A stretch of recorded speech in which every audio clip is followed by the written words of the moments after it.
कर्मफल विधान एवं व्यक्तित्व विकास में आज देखेंगे कि व्यक्तित्व विकास की भूमिका और उसमें क्या क्या अवरोध आते हैं। मानव के व्यक्तित्व के सर्वांगीण विकास की आज महती आवश्यकता है। आधुनिक शिक्षा व्यक्तित्व के केवल एक पक्ष को ही पूरा कर पाती है, जो है धनोपार्जन।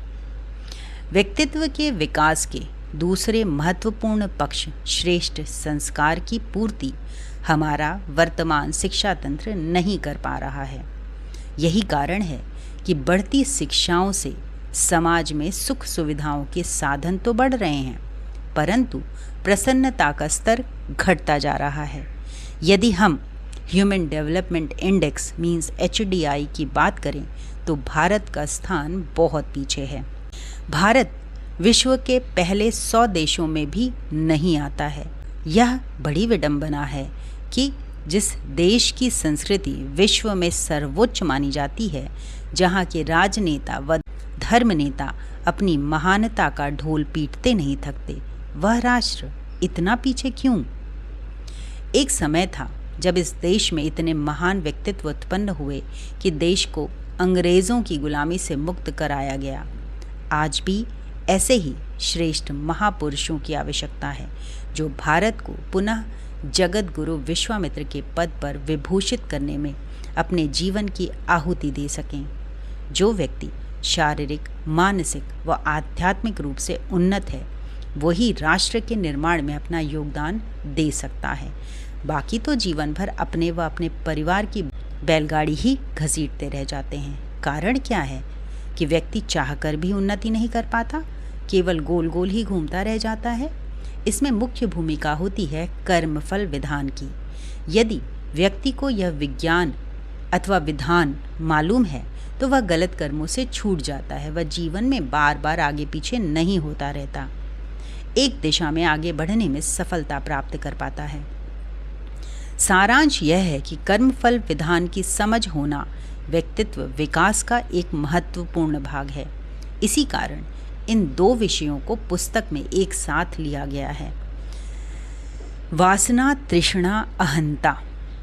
व्यक्ति के निर्माण में 3 बड़े अवरोध हैं। पहला है वासना, दूसरा है तृष्णा और तीसरा है अहंता, जो हमारे भीतर वास कर हमें उत्तेजित करती है।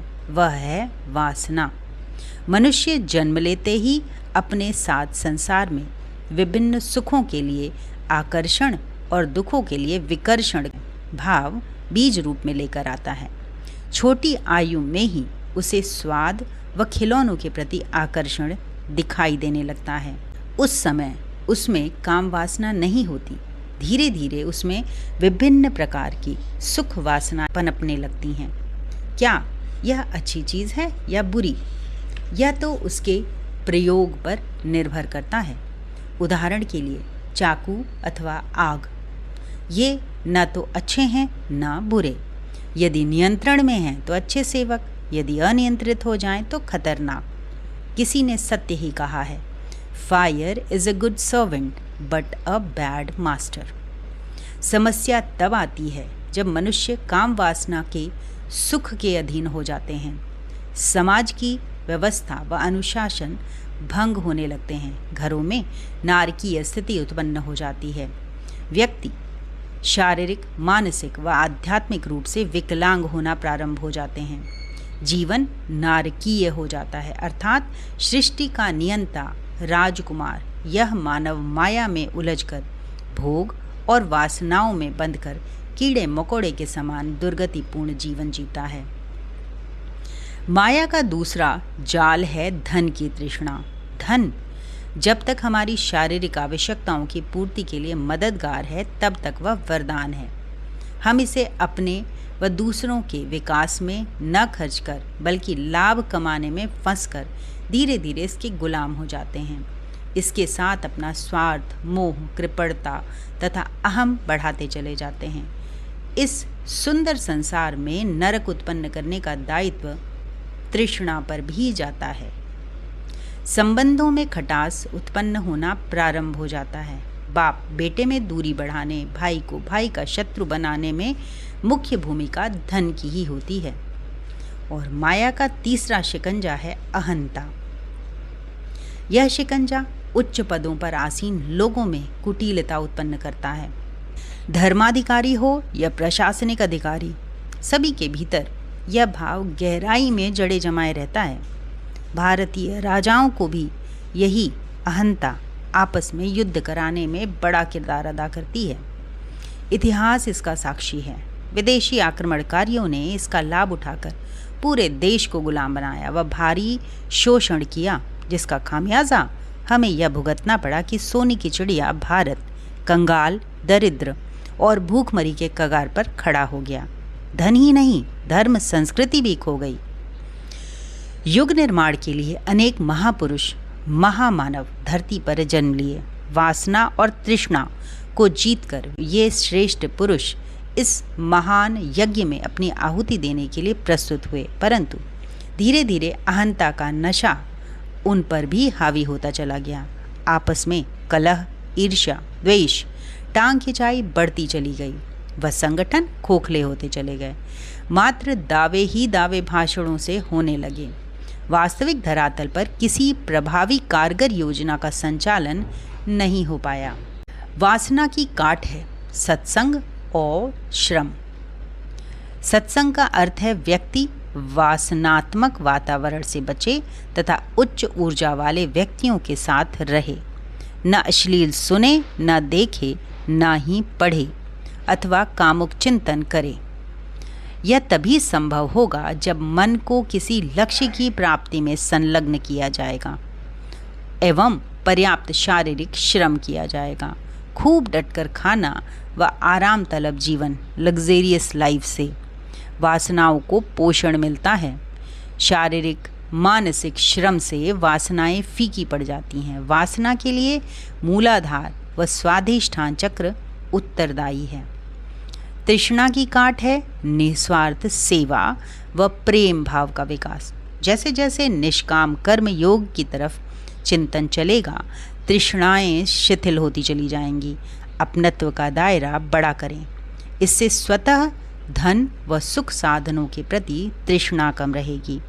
दूसरों की सेवा करने में जब मज़ा आने लगेगा तो अपना पेट घटने लगेगा। और अहम की काट है समर्पण। जो कुछ है प्रभु का है। आज हम जैसे भी हैं, जहाँ भी हैं, प्रभु की कृपा के बल पर हैं। वह भगवान ने हमें जो दायित्व दिया है उसका उचित निर्वाह करना है। जब तक भगवान चाहेगा इस दायित्व का निर्वाह करते रहेंगे। जब वह इस दायित्व से हमें मुक्त कर देगा तब हमें कोई असंतोष नहीं रहेगा। अनेक कॉलेजों में बड़ी अजीब स्थिति देखने को मिलती है। कई जगह विभागों में अध्यक्ष मतलब हेड पद 2-3 सालों के रोटेशन पर चलता है। जैसे ही कोई नया हेड बनता है, अनेक वरिष्ठ लोग उसको सहयोग करने के बजाय उसको गिराने में अपनी ताकत का दुरुपयोग करना प्रारंभ कर देते हैं। इससे बहुत नकारात्मक मीन्स नेगेटिविटी फैलती है। वह इससे सभी का अहित ही होता है। जैसे प्रदूषित वायु के फैलने से अथवा संक्रमण फैलने से सभी का नुकसान होता है, वैसे ही नेगेटिविटी भी बहुत घातक होती है।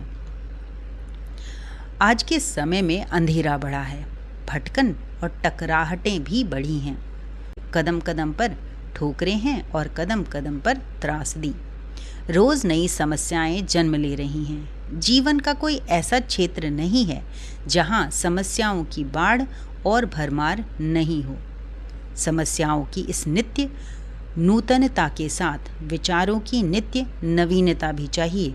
सृजन का नया संसार भी चाहिए। समाधान के अनुसंधान व अन्वेषण की जितनी लगन आज आवश्यक है उतनी शायद पहले कभी नहीं रही। साहित्य और साहित्यकार में आज के दौर में बुद्धि बढ़ी है। यह अलग बात है कि बुद्धि की दिशा खो गई है, वह बुद्धिमानी भटक गई है। इस भटकन को फिर से सही राह पर लाना है, जीवन को नई राह दिखाना है।